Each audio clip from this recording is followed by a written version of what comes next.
Gary Jobson, welcome to Sail Magazine.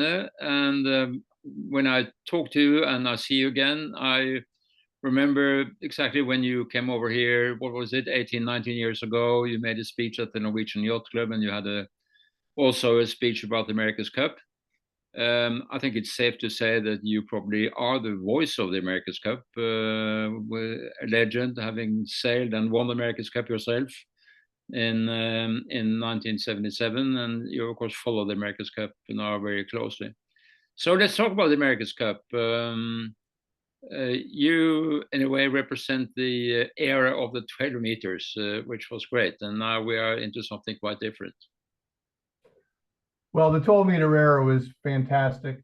I did an interview with the great yacht designer Olin Stevens. He was 91 years old at the time, and I said, Olin, you sailed on the J boats back in the late 1930s. You had the 12 meters, and along the way won 8 America's Cups, and you've been sailing on these modern America's Cup class yachts. My question is, which crews were the best? And he kind of hawed and hemmed and didn't say much. I said, well, how about the J boats? He said, well, in truth, we were glad to just get those boats around the race course. So many things were breaking. We were nervous. We didn't sail them that hard. What about today's modern America's Cup class? He said, well, the problem is it's all professional now, and everybody's been there and seen it, and too much emphasis on the bottom line. And I continued, the 12 meters? He said, I thought the 12-meter crews were the best. Not that they weren't professional because they didn't get paid, but they put their passion into it and sailed the boats really hard. So I thought that was kind of cool. And, you know, when you get older, it's always at a risk to say, well, in our day, it was a lot better. Well, I don't know if it was a lot better. And I think that we sailed as well as we could, given the time that we had to sail the boats.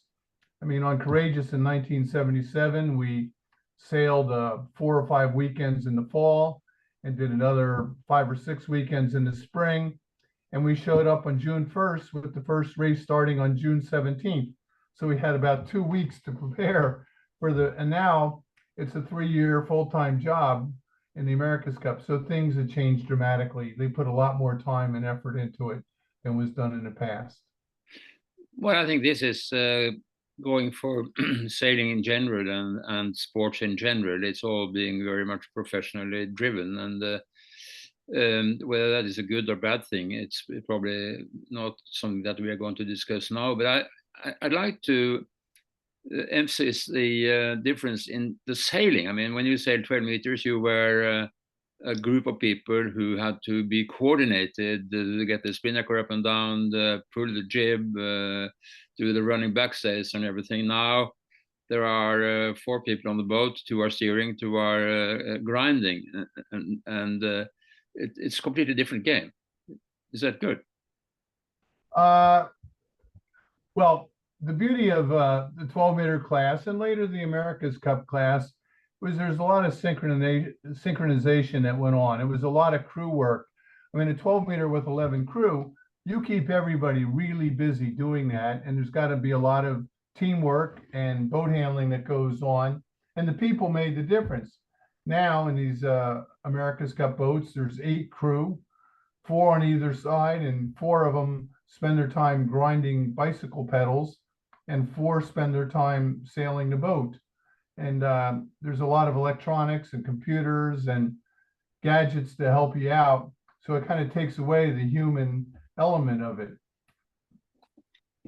You still have sailors, though. I mean, the guys who are steering the boats are still sailors and have accomplished things in dinghies or other type of sailing. So you can't take that away from them. But you don't necessarily have to be a very good sailor to do the grinding of a winch. And it's you know, it's I think it's a bit sad not to see maneuvers like it used to be. Now it's a question of not falling down from the foils.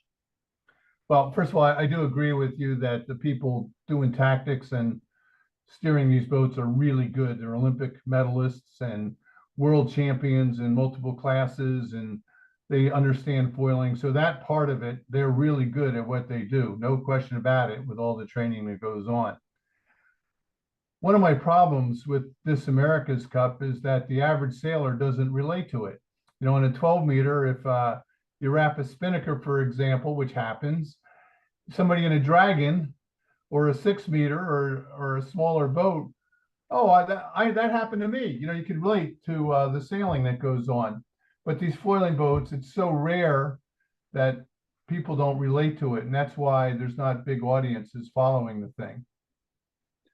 When you look at 1977, there were, I think, 4 challengers. There were actually 3 defender teams that were trying to get the spot. It was Courageous, where you were sailing, and it was Enterprise and Independence, 2 other 12 meters. And then you had Sverige, which is actually, by the way, completely being refurbished and looks now in original condition. Good. And is owned by a Norwegian, of all things. And then you had Gretel too, France too, and the Southern Cross. So you had 4 people in this thing called the Louis Vuitton Cup. So you had at least a decent number of votes. Right. Southern Cross was 1974. The vote was Australia in 1977. But right, yeah, you're right. And then in Valencia, you had as many as 11 teams, which was quite good at the time, plus the defender, of course. Now you have 5 teams plus a defender. Is it important to have more teams, more national teams? I think it is, because the more crews you have, the more interest you have around the world. In 1987, there were 13 challengers from 7 different nations, and Australia put up 4 defenders. So that's 17 teams, 17 crews, 17 syndicates. That's a lot of activity. I almost think we're lucky to have the 5 challengers now with 1 defender.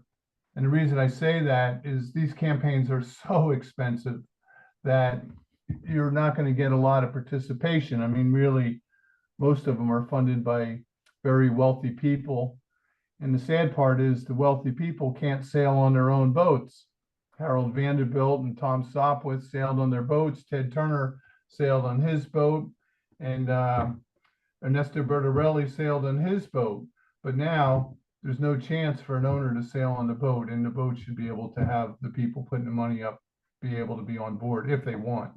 Yeah, and there still isn't a nationality rule that works quite well, because you still have foreign crew members, like the American team has an Australian and British helmsman. The Italian will have an Australian helmsman, and so on and so forth. So there is not 100% nationality rule in force. One of the very intriguing things about the Olympics, which are coming up in a few weeks, is that there's strict nationality requirements. I mean, look, I watch the Olympics. I'll be covering the Olympics, the sailing part of it, but I'll watch other sports, half of which I don't know too much about. But how's the American team doing? You know, it gives me something to cheer for and get excited about when an American does something well. The America's Cup Deed of Gift was very specific when it was donated to the New York Yacht Club. It was designated as a friendly challenge cup between foreign countries, and it was to be sailed on your home waters where your annual regatta took place. That was the dictum. And now we have people that are not from the country they're represented. We have an event going on in a place that's not normally sailed for that particular yacht club. And you would have more interest if you had all national crews on these boats. I've been saying this for a long time. It falls on deaf ears, I know, but I keep saying it anyway. Yes, but on the other hand, before you had very strict design rules, and you know, you had to have sails from the same country, you know, being woven in the country. You had to have the designer from the country. The boats have been built in the country, etc., etc. Now, you know, everyone has sails from north, I believe, and they are the same cloth, and I don't know if they have to be built in the country that they represent. Probably not. It's nothing left of the old rules, which probably is a good thing, actually.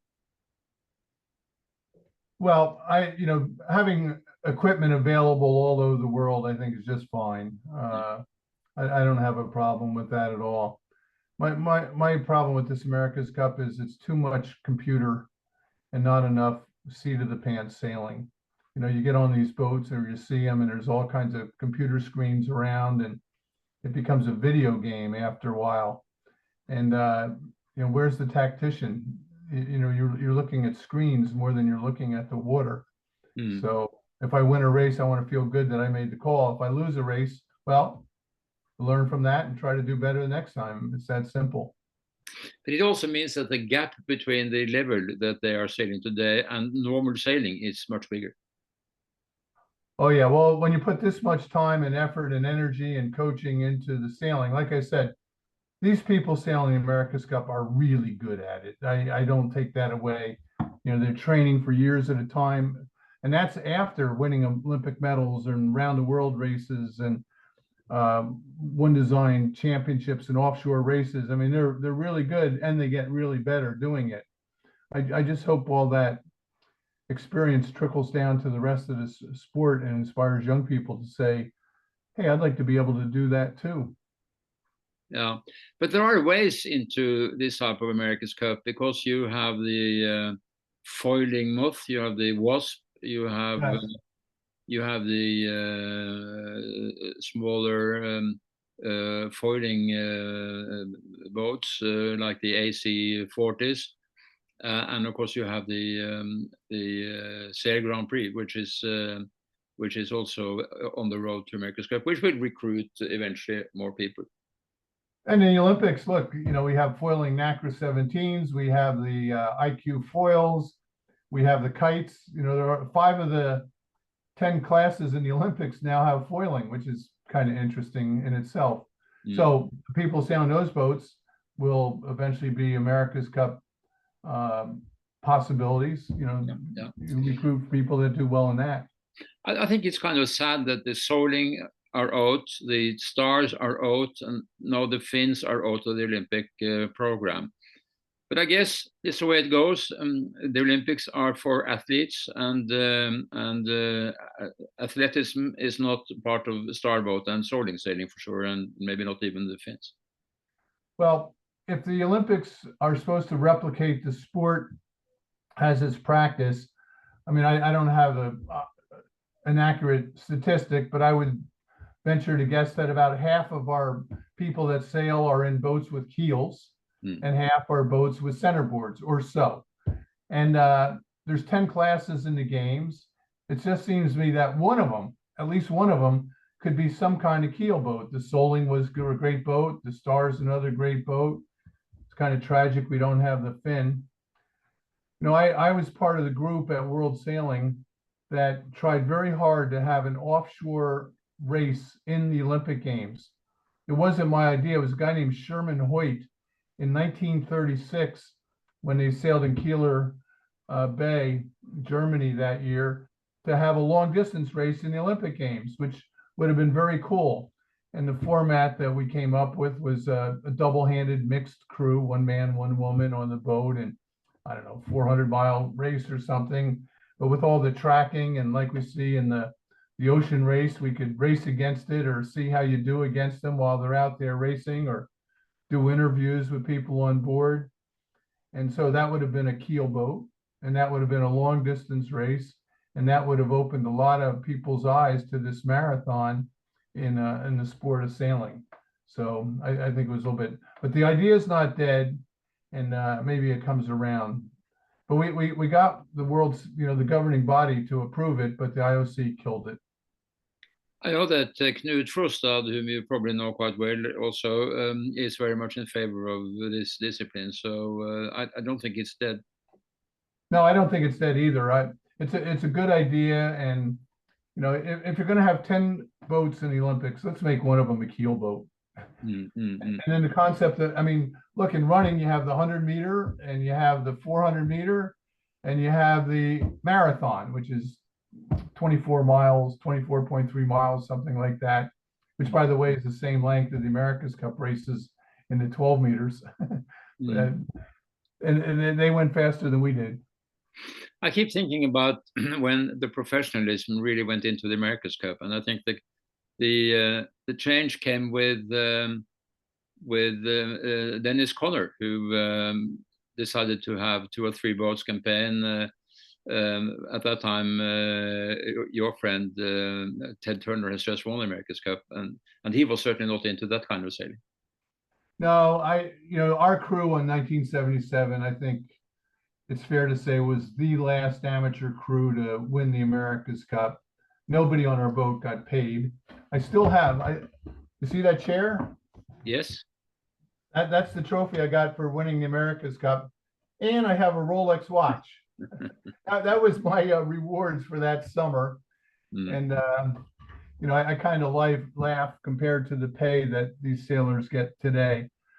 But, we were there for, the USA and the New York Yacht Club. And what a great thing to sail with Ted Turner. We're going to go see him in September out at one of his ranches in Montana. He has 3 ranches out there, and we'll go fly fishing and horseback riding. Ted's 85 years old now. So how is it? Fair. He has a disease called Lewy body dementia, and it's a combination of Parkinson's disease and dementia. So, you can talk to him about the 3rd race of the America's Cup. He'll remember that, but he won't remember what he had for breakfast this morning. Right. So it's kind of sad, but we talk, and you talk slowly, and he's happy to see us, and so it's kind of cool. Are you going to be in Barcelona for the America's Cup? Yes. I plan to be in Barcelona for the Cup final. I've gone to every America's Cup since 1962 when I was 12 years old, but I missed Auckland in 2021 because of COVID. I certainly would have gone there, but that wrecked it.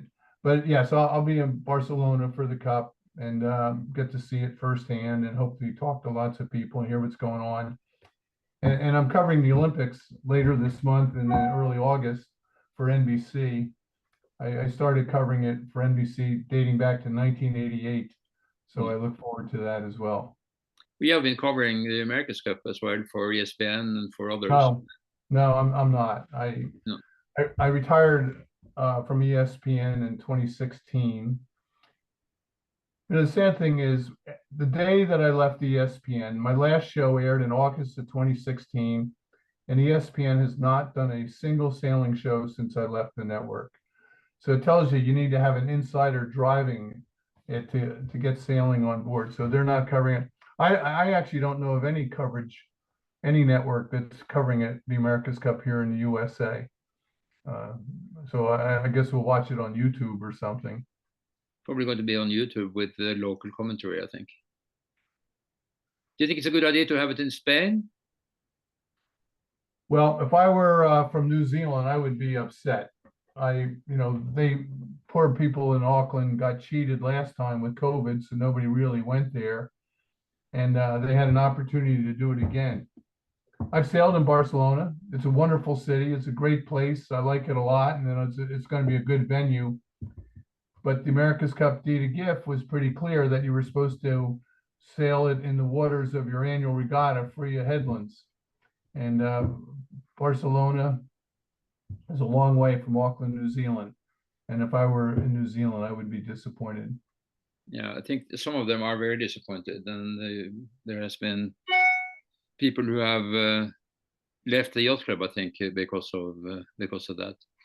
But it's still money talks in America's Cup, so maybe the next thing is going to be in the Middle East.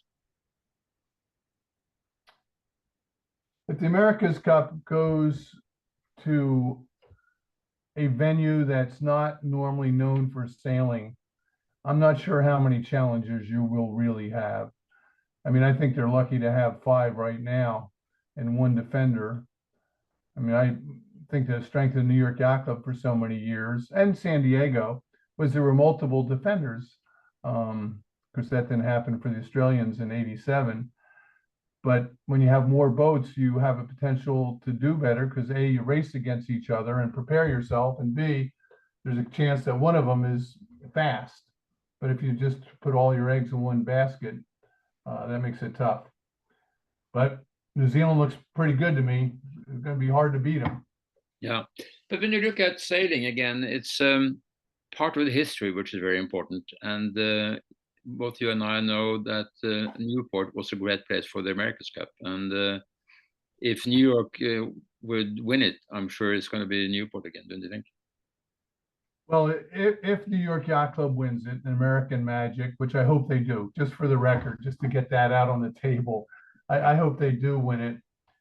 You know, I would hope they would do it in Newport, Rhode Island. It's such a great place for sailing, and there's so much history. The Cup was there from 1930 to 1983, and the reason was the sailing's good.